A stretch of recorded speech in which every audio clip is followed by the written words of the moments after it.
Good morning, may it please the court. My name is Moises Grayson and I represent Pedro and Yaknel Penton. I think it's important to review the facts in this case just briefly. We have outlined them in our briefs and reply brief thoroughly, even cutting and pasting portions of documents for the court's convenience. This case started from a 2007 claim of lien that Mr. and Mrs. Penton had agreed to pay and made a payment arrangement. They breached that payment arrangement. Opposing counsel, Mr. Floor, knew my firm represented the Pentons and sent an email to me saying, hey, well, you had never formally filed a notice of appearance. I'm sorry? You'd never formally filed a notice of appearance. I did not. But you were receiving some communications. Correct. They knew that we helped the Pentons settle in 2008, and in 2009 sent me an email. They're not paying. I turned to my client and I said, what every lawyer should say to a client that owes money, pay it. Let's talk about the most important operative dates. And I guess that would be when the Pentons filed their change of address or notified the association that they had a change of address and the address that they were to be served on. My records indicate that was July 9th of 2009. Is that correct? Well, before that, they were sending checks bearing correct addresses. No, but the actual official notice to the association was July 9th, 2009, correct? July 6, 2009, and the association's counsel was receiving return envelopes. They have a July 6, 2009 return envelope to their office saying this is the wrong address. Can't forward, can't do anything with it. So approximately July 6th or July 9th of 2009, I mean, there's no question that at least by July 9th, 2009, the association is put on notice as to the new address that the Pentons wish to be served at. It's undisputable that by that time they received a letter from Mr. Penton saying... And when was summary judgment issued? Summary judgment issued on October 8, 2010. That was when the notice of hearing and motion for summary judgment was sent to their incorrect address, and then the affidavits in support of the summary judgment and the judgment all went to the wrong address. There was. You knew about the foreclosure proceeding, did you not? I knew that it had been started in 2009 when I received the email. I knew that my client was making payments. So at that time, did you do anything to file anything in the foreclosure proceeding? I did not, because my client was doing what he was supposed to do, making payments. Despite the fact that there was a pending proceeding to foreclose on the property, you did nothing to alert the court that there was a defense here, that there was a possible settlement, or anything else of that nature? Was there? Did nothing, filed nothing in the record? No, there was no defense to that lawsuit. There was a payment and a payment settlement. Okay, so was that filed with the court? My client arranged it directly with opposing counsel. So, in other words, nothing was, no notice was filed with the court, no defense, no settlement agreement, nothing that would indicate in the court record that something was happening in this case that should prevent foreclosure. Nothing was filed because my client was making payments, and in fact made payments. Don't you think that's an important issue of which the court should be apprised? I believe so, but I believe that if my client is making payment under a payment arrangement with opposing counsel and they have reached the settlement agreement, it is... Was there a signed settlement agreement? There was no signed settlement agreement because... So there was no settlement agreement? No, that would not be correct, Your Honor. I apologize for disagreeing, but we have cited... It's okay to disagree with me, but if there is no signed settlement agreement, how can it be said that there's a settlement agreement? Because there was performance and because we have even attached to our reply brief copies of the association's counsel's records saying partial first payment on agreement, remaining of first payment and partial second payment on agreement, monthly payment, settlement, and/or stipulation agreement, all signed by them. There was a payment arrangement that my client made with opposing counsel. I Yet encourage it. nothing at all was filed in this court record where a petition had been filed, a complaint had been filed to foreclose on the property. Correct. Because there was a payment arrangement. I just don't see any becauses when there's a failure to respond to a pending foreclosure proceeding, or at least taking some action that would inform the court that there may be some settlement.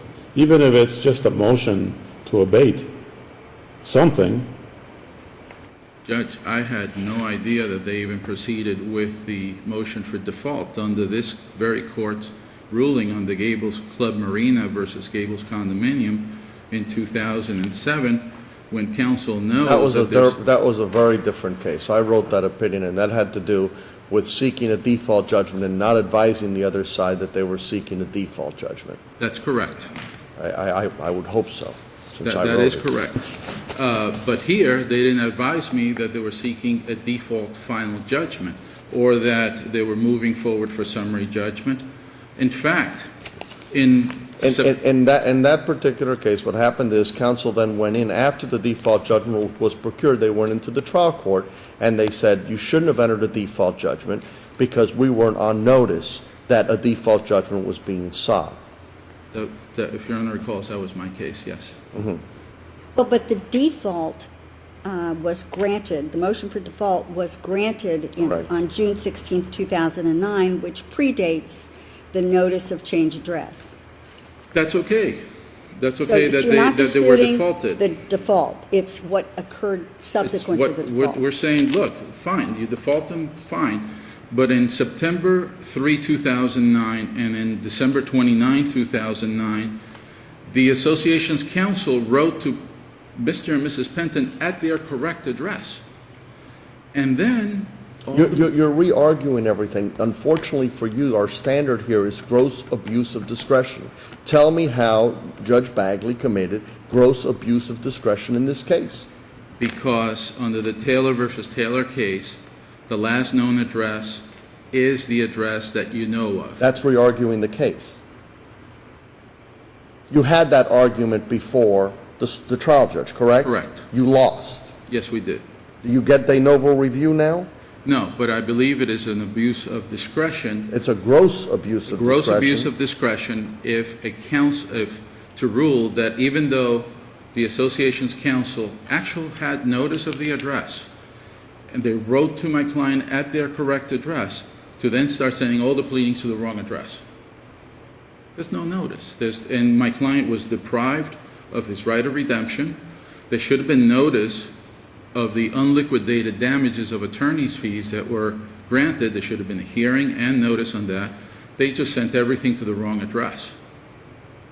Would you like to reserve? Yes, I would. All right, you have 2 minutes remaining. Yes, thank you.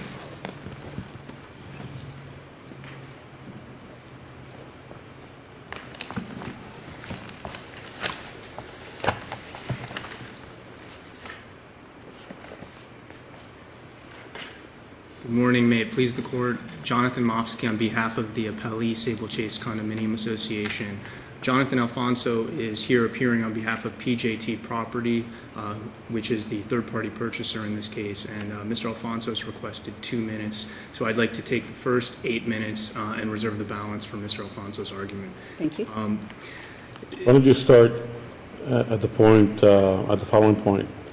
Was it not your duty, or counsel below, was it not your duty to notify the Pentons at the address of which you were aware by virtue of their letter before the summary judgment proceeding and before the sale? This is an important point, Your Honor, and in order I think it is the point. In order to address this question, we need to look at what occurred before July 9th, 09 and what occurred subsequent to July 9th of 09. No, I disagree with you, because they're not disputing the default that was issued. And we're not getting into what occurred before the July 9th date. But once the association is clearly put on notice that the Pentons have a change of address and they provide that address to you in writing, and then you communicate with them at that address, and they send you checks with that address on it, how in the world can the association then send all of the subsequent notices that are critical in this case, the motion for summary judgment, the sale, everything that follows thereafter, is all sent to the obviously incorrect address? Tell me how, Your Honor, that's not a gross abuse of discretion. Your Honor, first, admittedly, there was a stipulation agreement between the parties that performance was made, and in the record... Let's not talk yet about the stipulation. Let's talk about the notices I'd due process. I'd like to, because the stipulation agreement actually addresses notice specifically, Your Honor. Okay. And in paragraph 6 of that stipulation agreement, and Dated what date? And, Your Honor, the stipulation agreement with a cover letter was sent, and it's reflected in the record on page 114. The date? June 3rd, 2009, over a month prior to the July 9th, 2009 letter. And on page 115 of the stipulation Why agreement... is a June 3rd letter at all relevant to what notice was given after July 9th when you're told in writing, this is our current address, please do not send anything to the old address, only send it to the new address? What's relevant in this case, Your Honor, is paragraph 6 of the stipulation agreement, which specifically states that upon breach by the defendant of the payment terms therein in the agreement, that the plaintiff is entitled to judgment without notice. They were not entitled to notice, and paragraph 6 expressly states that. Was that signed? Was that a signed agreement? Your Honor, it is not a signed agreement. I'm going to ask you the same question that I asked opposing counsel. Then it's not an agreement. Your Honor, the agreement, they made payment, the record page 144 is a $1,500 payment. The down payment on the agreement calls for a $1,500 down payment. The appellants were aware of the agreement. The agreement was sent to the correct address at that time. The fact that they chose to not sign it and not return it, but yet chose to make payments pursuant to that agreement means, in theory, they could have argued, had we breached, we're holding you to the agreement. That's not what occurred here. Let's not talk about theory. By law, does their payment on that agreement constitute acceptance of the contract terms? Yes. Why? It was performance on the agreement as admitted by them. We accepted the agreement we accepted the payment consummating the agreement, and we, at that time, discontinued proceeding with foreclosure due to the payments that were being received. Now, what's also important here is there's no denying, the appellants at no time denied that they stopped making the payments and that it was breached.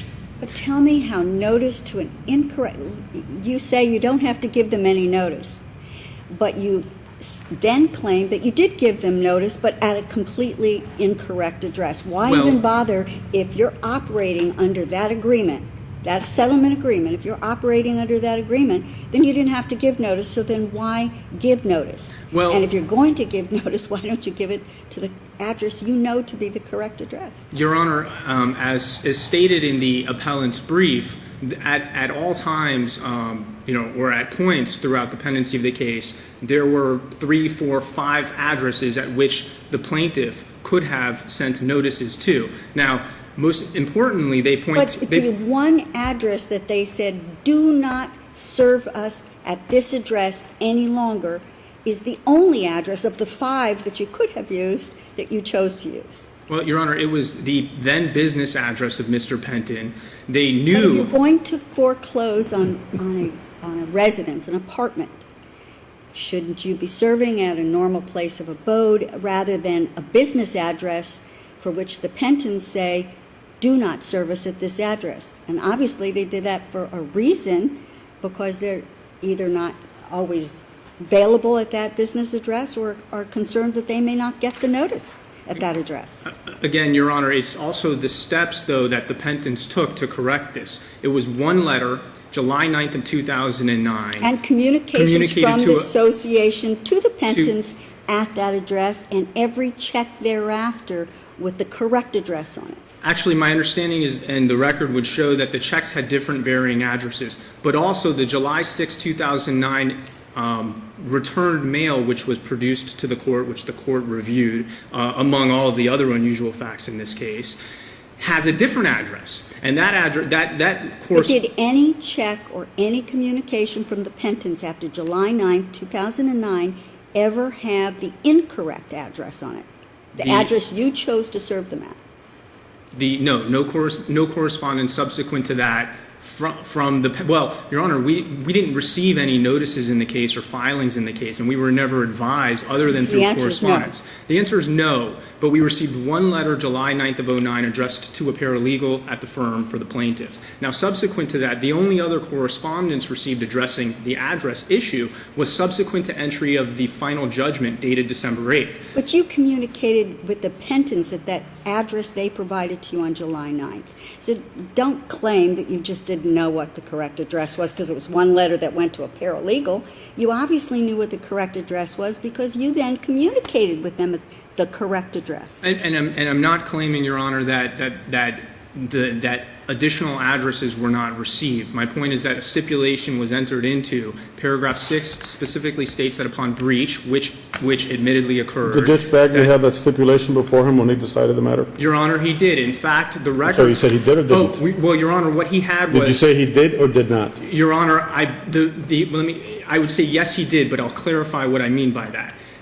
All of these documents, or many of these documents, I would say, were produced by myself in response to a request for production filed by the appellants. They filed this, and there's a notice of filing in the record, filed in support of their evidentiary hearing all of these documents. The only stipulation agreement in the record during the pendency of this case is the stipulation agreement where in paragraph 6, upon breach, which they admitted, the plaintiff is entitled to judgment without notice. But there are many other. In light of such an agreement, that the plaintiff is entitled to judgment without notice, is that obviated by the fact that you send notice to the wrong address? No, Your Honor, it's not. In fact, if to say that it were obviated, then we could also say that because we gave Mr. Grayson notice prior, then because we didn't give him notice later, we cannot proceed and didn't thoroughly notice him. Now, we noticed him as a courtesy, and that email specifically says, it was an invitation to make a formal appearance in the case, which he chose to not do. And in fact, not only did it say, you may know something of this matter. I'm not so concerned about your lack of notice to an attorney who has not filed a notice of appearance. My concern was the improper notice to the Pentons. But let me ask you a separate question. This foreclosure action began because of failure to make payments in, I guess, 07? 08, right? They became delinquent in 2007, and then there was an agreement allegedly entered into that, and they were to make payments for 08. During the pendency of this action, were the payments that were the subject of the foreclosure action initially paid? I mean, for example, the April 10th, May 10th, June 10th, July 10th of 2008, were all of those payments then subsequently made? No, Your Honor, no, not all payments were made. Were those 2008 payments made, were the payments made that were the subject of the original foreclosure action that was filed on May 14th, 2008? That's the answer. I see, Your Honor. Okay. No, not all payments were made, no. The payments had not been made, which is the reason why the association proceeded with its foreclosure case. Up until 2010, when you got your summary judgment of foreclosure, the April, May, June, and July of 2008 payments had not been made. Well, Your Honor, the April, May, June, I can say that prior to the filing of this foreclosure action, the claim of lien and all of the amounts that it secures had not been paid But off had they in full. been paid subsequent to the filing of this motion? No, it had not, Your Honor. No, the payments had not been paid off in full. And had they been paid off in full, the appellants would not have made subsequent payments. How is that possible if they were making payments in 2010? Are you telling me that when they were making the payments in 2010, they still owed the payments from 2008? Well, it's not, Your Honor, Florida statutes, again, it wouldn't be, goes beyond the record, but I would also say that if that were the case, it would be the obligation of the appellants to make that argument to the trial court, to argue that it was paid off in full and the case was resolved. However, they acknowledge that it wasn't. It just looks like, this case began as a legitimate foreclosure action for failure to make their payments. Right. That there were things that happened subsequent to the filing of this foreclosure action that it looks like they then became in compliance. So at that point, why would not the foreclosure action had been dismissed, and then if they became delinquent again, you file a new action, rather than keeping something going for 2-3 years just to see if they're ever going to become delinquent on a payment? It doesn't make sense Your to me. Honor, at all times they were delinquent. The claim of lien for unpaid assessments pursuant to Florida Statute 718-116 secures not only the unpaid assessments that predate the claim of lien, but all subsequent assessments which accrue thereafter, but also secures all of the attorney's fees and costs, all of the interest, and all of the late charges. So we're talking about not just unpaid assessments, but many other charges. Now, with a payment plan, a portion of that goes to the current monthly assessments which come due, and a portion of that goes to the arrears. The only stipulation agreement payment plan in this court record is, as I mentioned, it's reflected in page 115 of the record. And nowhere does it divest the court of jurisdiction, and nowhere did the payment plan settle the case requiring a dismissal. In fact, Mr. Grayson and the appellants specifically point out that the only reason why that an appearance was not made, and this is stated in their motion to vacate, was because Mr. Penton told him he had entered into a payment plan. But was he given a notice of dismissal? Again, this is all, we're redoing the hearing on the motion to vacate the judgment.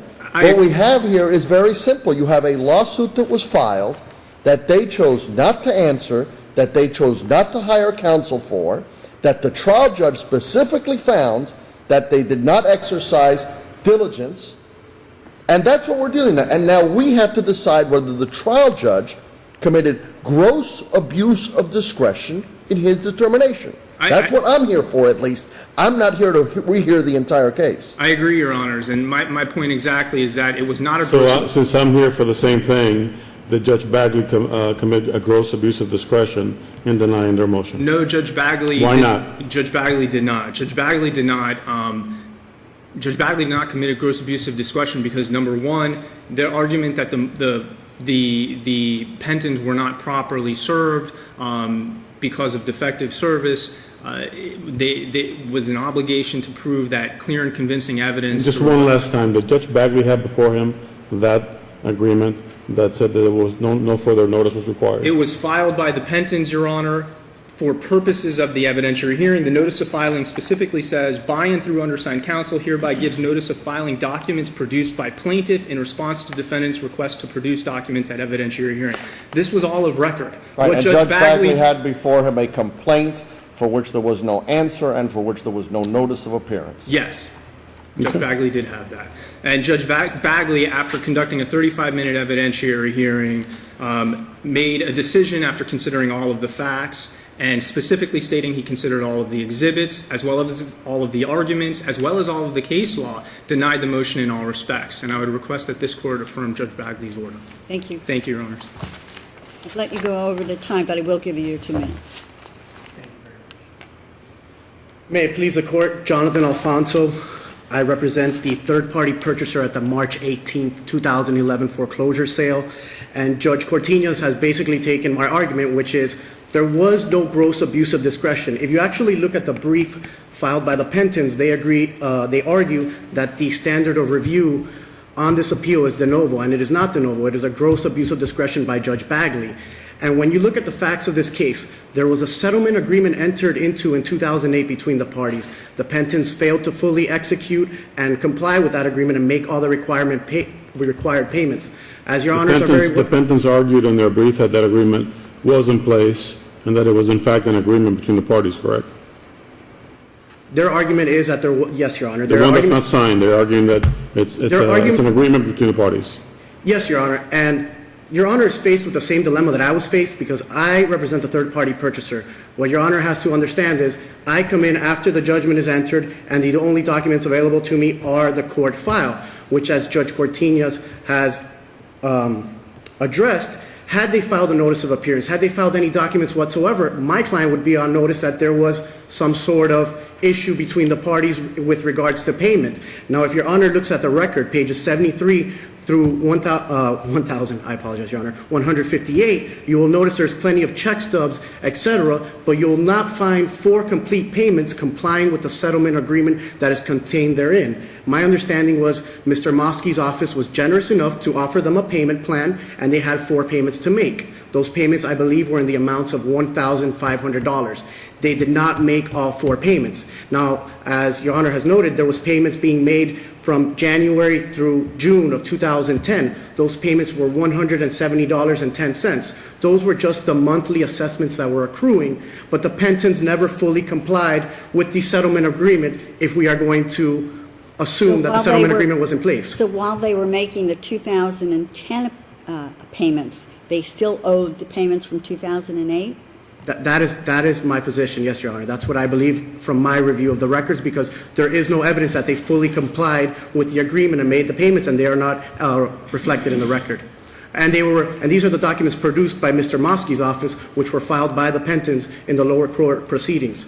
I would personally appear at that hearing. I reviewed those arguments, and I argued on behalf of my client, who was the innocent purchaser at the sale. Your Honor has to understand that my client purchases at the sale.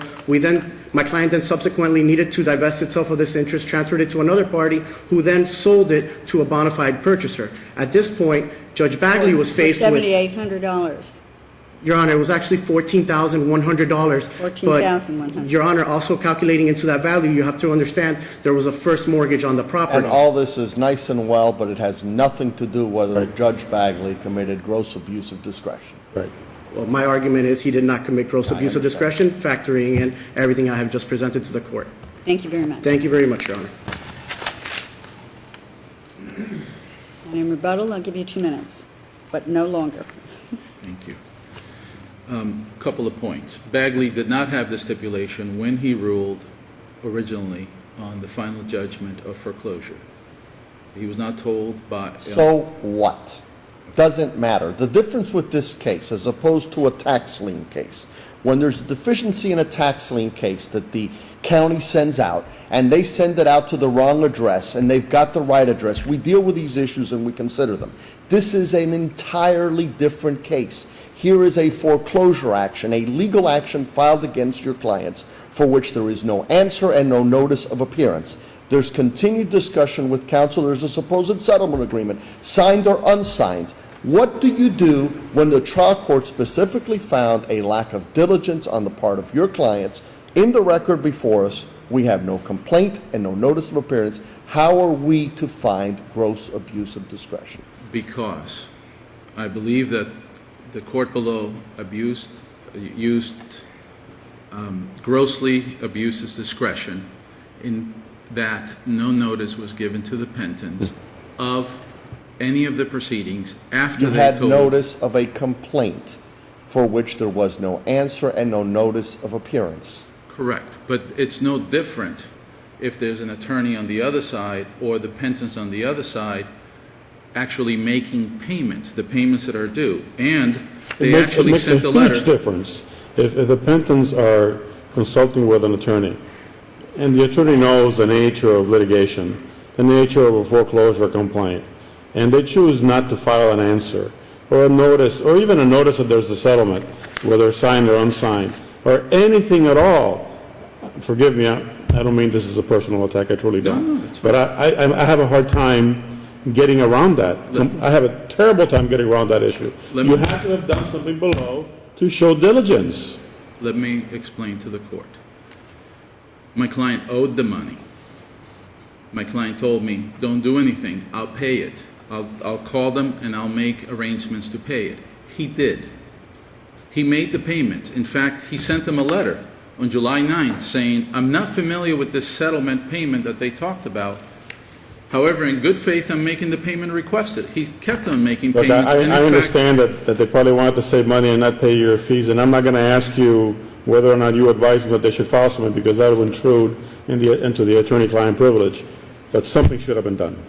Something should have been filed in the proceeding below to at least notify the court that, hey, we're trying to do something about paying this mortgage.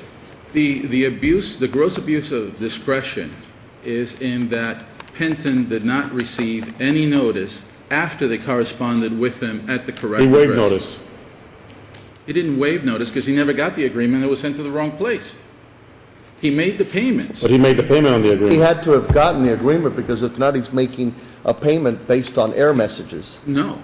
He spoke with them several times. They're in constant communication. That's Oh, how he so- knew the paralegal's name.